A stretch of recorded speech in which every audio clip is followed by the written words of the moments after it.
আজকে তো তোমাদের সামনে নিয়ে চলে এসেছি 700 বছর পুরনো এক মন্দির।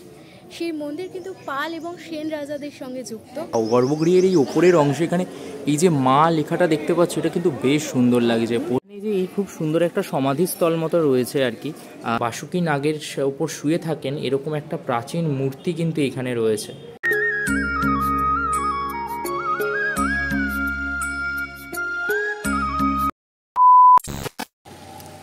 হ্যালো বন্ধুরা, তো তোমাদের সাথে আমাদের অনেক দিন আগে একটা পোল ছিল ইউটিউবে যে তোমরা কি ধরনের ভিডিও দেখতে চাও। ওখানে তোমরা আমাদের কাছে জানিয়েছিলে যে তোমরা প্রাচীন বিভিন্ন মন্দির দেখতে চাও। তো আজকে থেকে শুরু হলো আমাদের সেই মন্দির সিরিজ। এই সিরিজের প্রথম পর্বে কিন্তু আমরা তোমাদের সামনে নিয়ে চলে এলাম ত্রিপুর সুন্দরী মন্দির। ত্রিপুর সুন্দরী যে মন্দির তোমরা দেখতে পাচ্ছ, গেটটা কি অভূতপূর্ব, ঠিক আছে?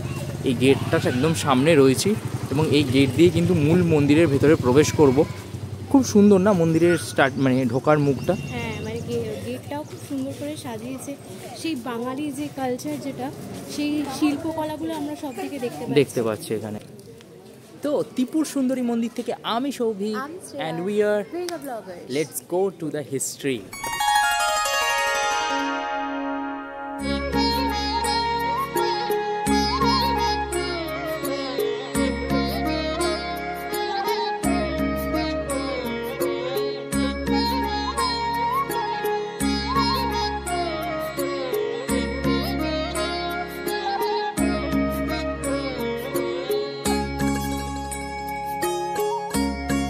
মন্দিরে প্রবেশ করলাম, আর প্রবেশের পরেই তোমাদেরকে একটা জিনিস দেখাই, সেটা হচ্ছে মন্দির খোলার সময়। এটা কিন্তু খুব ইম্পর্টেন্ট। সকাল 5টা থেকে রাত্রি 8টা পর্যন্ত মন্দির খোলা থাকে।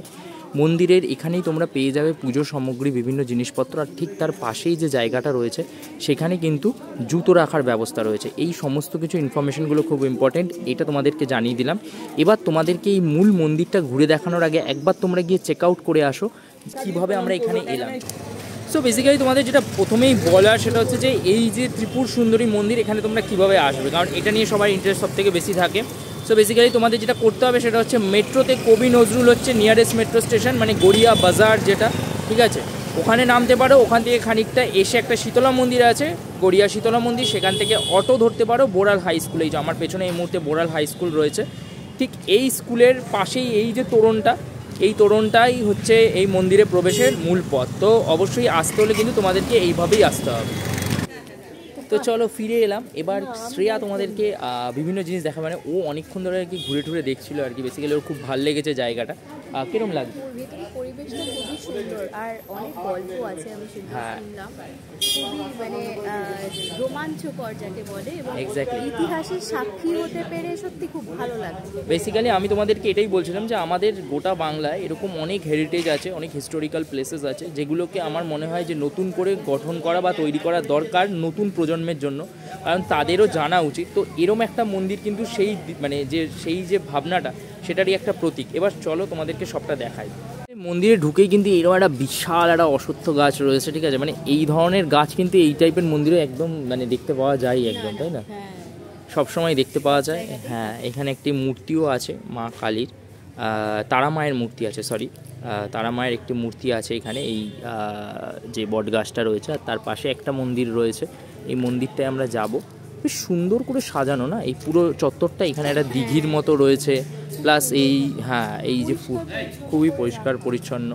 এখানে যে মন্দিরটি রয়েছে মূলত, এখানে আমি দেখতে পাচ্ছি যে বেশ কিছু পুরনো মূর্তি রয়েছে এবং একটি শিবলিঙ্গ রয়েছে, তার সাথে মা কালীর একটি মূর্তি এখানে দেখতে পাচ্ছি, এবং তার সাথে এখানে কিন্তু নারায়ণের একটা প্রাচীন মূর্তি রয়েছে, যেখানে আমি দেখতে পাচ্ছি এই যে নারায়ণ যে বৈকুণ্ঠে ওই মানে বাসুকী নাগের উপর শুয়ে থাকেন এরকম একটা প্রাচীন মূর্তি কিন্তু এখানে রয়েছে। এই মূর্তিটা কিন্তু বেশ প্রাচীন, এখানে যেটা এই মূর্তিটা, এরকম প্রাচীন মূর্তি আমরা দেখতে পাই না। এটা কিন্তু খুবই প্রাচীন একটা মূর্তি। খুব সুন্দর একটা সমাধিস্থল মতো রয়েছে আর কি, মানে একজনের স্মৃতি রক্ষার্থে এটা আর কি করা হয়েছে। তো এটা বেশ দেখতে কিন্তু বেশ সুন্দর লাগছে, তাই না?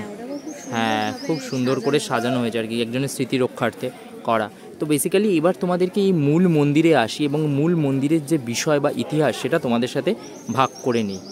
পাল সাম্রাজ্যের পতনের পর সামন্ত সেনের হাত ধরে একাদশ ও দ্বাদশ শতকে বাংলায় শুরু হয় সেন সাম্রাজ্য।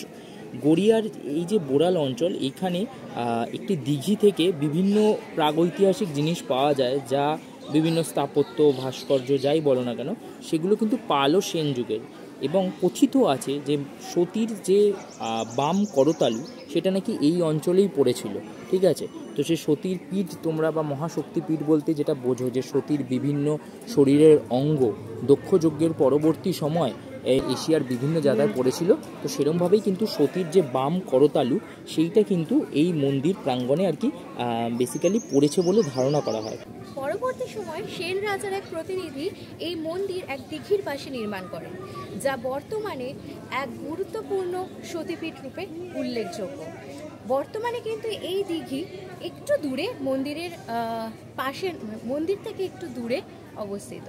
যে প্রাচীন মন্দির, সেই মন্দিরকে নবকলেবরে লাস্ট 29শে জানুয়ারি নতুন রূপ প্রদান করা হয়। মন্দিরের যে গর্ভগৃহ তাকে সম্পূর্ণভাবে পরিবর্তন করা হয় এবং সমস্ত কিছু পরিবর্তন করার পর এই মন্দিরের কিন্তু তন্ত্র সাধনার মাধ্যমে সমস্তভাবে আবার করে মূর্তি প্রতিষ্ঠা করা হয়। মূল মন্দির আছে, এই মূল মন্দিরে এবার প্রবেশ করব। মূল যে গর্ভগৃহ আছে, ওয়াও, গর্ভগৃহের এই ওপরের অংশে এখানে এই যে মা লেখাটা দেখতে পাচ্ছ, এটা কিন্তু বেশ সুন্দর লাগছে প্রচণ্ড। হ্যাঁ, মানে প্রচণ্ড ভাইব্রেন্ট, তাই না?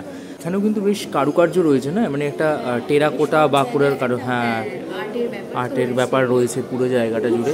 হ্যাঁ, খুব সুন্দর লাগছে এই পুরো এই পাশগুলো, এই সাইডগুলো পুরোটাই।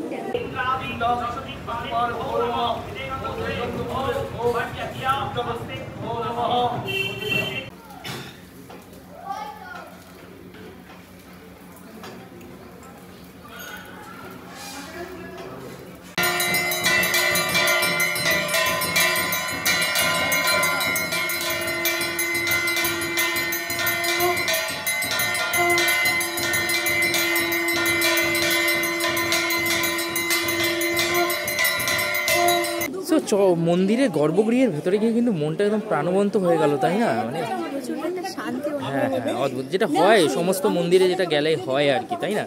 সেই একটা অদ্ভুত অনুভূতি কিন্তু আমাদের কাজ করেছে।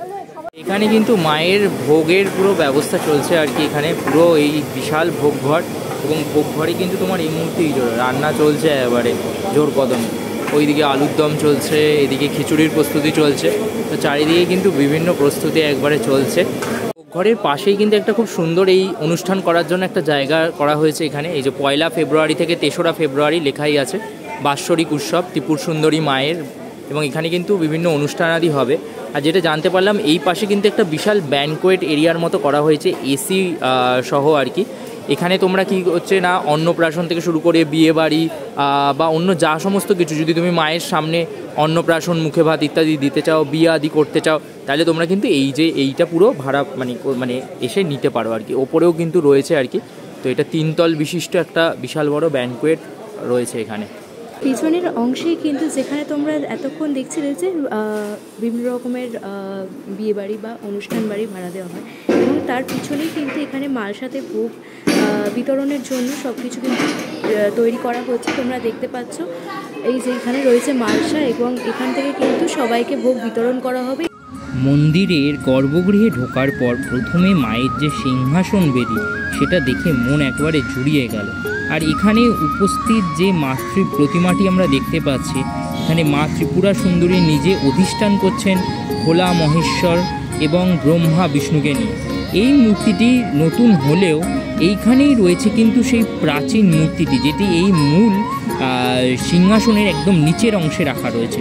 এই মূর্তিটি কিন্তু খনন কার্যের সময় পাওয়া গেছিল, এবং সেই প্রাচীন মূর্তি হলো এইটি।